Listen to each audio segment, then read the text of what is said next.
बाजार कमजोर क्यों है? इसके पीछे की वजह यह है कि आईसीसी बैंक का शेयर आज कमजोर आपको दिखाई देगा। एचडीएफसी बैंक के शेयर में थोड़ी सी नरमी है। रिलायंस की बात करें, रिलायंस हम देख रहे हैं कि करीब ½ % नीचे ये कारोबार कर रहा है।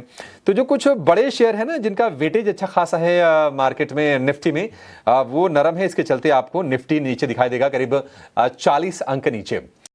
लेकिन चलिए एक दिग्गज एक्सपर्ट को जोड़ते हैं और इस चर्चा को आगे बढ़ाते हैं। हमारे साथ इस खास बातचीत के लिए जुड़ गए हैं गोल्डीलॉक्स ग्लोबल रिसर्च के फाउंडर गौतम शाह।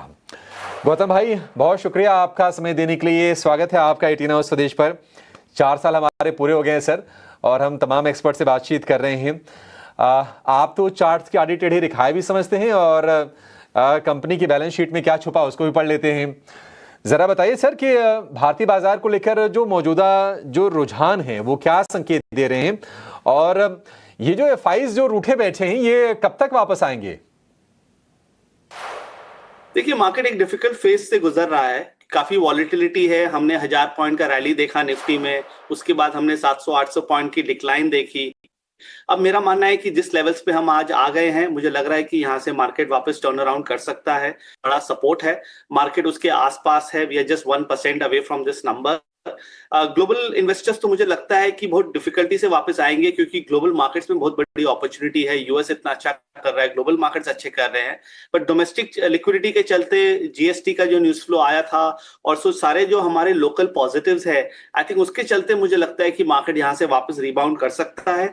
और अगर हम 25,000 के ऊपर वापस निकलते हैं तो मेरा मानना है कि 25,500 और फिर इवेंचुअली 26,200 तक हम जा सकते हैं। तो इस लेवल्स पे मार्केट में रिस्क रिवॉर्ड काफी अच्छी है। सेंटिमेंट काफी डाउन है, चार्ट्स ओवरसोल्ड है, तो मेरा मानना है कि इस लेवल्स पे अच्छी खरीदारी करनी चाहिए। जी गौतम भाई, आप हमारे साथ बने रहिए। एक और हमारे इंतजार करते हैं। गौतम भाई, आपसे माफी मांगना चाहेंगे, समीर सर आ गए और उनके पास हमें जाना पड़ा, क्योंकि उनके पास समय थोड़ा सीमित था। टाइमिंग का भी खेल होता है सिंगापुर और इंडिया के सेंस में। लेकिन जरा ये बताइए कि आपका निफ्टी और निफ्टी बैंक को लेकर आउटलुक क्या है, और यहां से क्या अहम लेवल्स आपके हिसाब से इंपॉर्टेंट होंगे? देखिए, जैसे मैंने कहा, निफ्टी में 24,300 से 400 का जो जोन है, वहां पर कई टेक्निकल स्टडीज एक साथ मिल के बोल रहे हैं कि ये बहुत बड़ा सपोर्ट है। तो वो ब्रेक करना मेरे हिसाब से टफ है। अगर वो ब्रेक करता है तो पूरा सीन मीडियम टर्म के लिए चेंज हो जाएगा, but I think chances of that happening are very low. ऊपर के लेवल पे आई थिंक 25,000 का सबसे इंपॉर्टेंट रेसिस्टेंस है। एक बार वो लेवल निकलता है तो 1000 से 1200 पॉइंट की तेजी आ सकती है। बैंक निफ्टी आई थिंक एक बार 55,500 के ऊपर निकलता है तो उसमें वापस स्ट्रेंथ आएगा। But with in the bank Nifty हमें पीएसयू बैंक्स काफी अच्छे लगते हैं। तो अगर आप पीएसयू बैंक इंडेक्स देखें या टॉप पीएसयू स्टॉक्स देखें, वहां पर रिलेटिव स्ट्रेंथ है। तो बैंक निफ्टी नहीं करके अगर आप पीएसयू बैंक्स में रहेंगे तो आउट परफॉर्मेंस पोर्टफोलियो को दिखने को मिलेगा। जी गौतम भाई, ये पीएसयू बैंक ने परफॉर्म तो किया है हाल फिलहाल। इसके अलावा कौन से सेक्टर्स आपको यहां से प्रॉमिसिंग लग रहे हैं? देखिए, मेरा मानना है कि ऑटो और मेटल्स, ये दो सेक्टर्स हैं जो पिछले 2-3 महीने में काफी अच्छा किए हैं। ऑब्वियसली जीएसटी का जो न्यूज फ्लो था उसके कारण भी इतने अच्छी मूव थी। इनफैक्ट एक हफ्ते पहले ऑटो और मेटल्स इंडेक्स अपने लाइफ टाइम हाइस पे थे। वहां पर थोड़ी बहुत रेजिस्टेंस थी, वहां से हमने एक करेक्शन देखा। मेरे हिसाब से एक बहुत नॉर्मल सी करेक्शन है, और अगर यहां से बाजार घूमता है, जो मेरा मानना है, तो ऑटो और मेटल स्टॉक्स वापस अच्छा करेंगे। ऑटो इंडेक्स वापस अपने लाइफ टाइम हाई पे जा सकता है। और मेटल स्टॉक्स आप देखिए, पिछले 10 दिनों में मार्केट वीकनेस में उसमें कोई भी वीकनेस नहीं आई। तो मेटल्स इंडेक्स में मेरे हिसाब से यहां से 15% की मूवमेंट आ सकती है। तो सारे जो टॉप 5-6 मेटल स्टॉक्स है, वहां अपॉर्चुनिटी है। So auto, metals, banking, PSU banking and PSU, ये 4 सेक्टर्स है जहां हमारा पूरा फोकस है और यहां पर खरीदारी करनी चाहिए। ठीक है, ठीक है। ये तो कहाँ पर अच्छे मौके बन सकते हैं उसकी जानकारी आपने दे दी।